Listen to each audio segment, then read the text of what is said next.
السلام عليكم ورحمة الله وبركاته. أهلا بكم جميعا في تغطية جديدة لمباريات كرة القدم التونسية.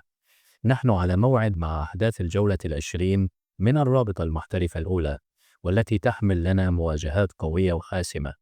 تنطلق الجولة يوم السبت 7 فبراير بسباق مثير، حيث ستبدأ جميع المباريات في تمام الساعة 2 ظهرا بتوقيت تونس.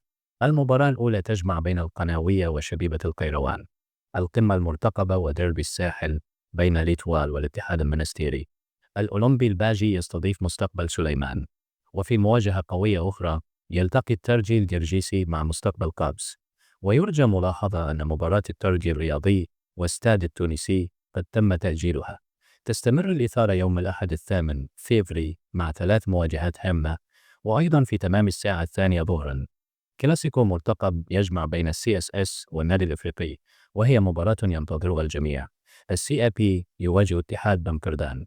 وفي ختام هذه اللقاءات يلتقي فريق شبيبة العمران مع نجم المتلوي.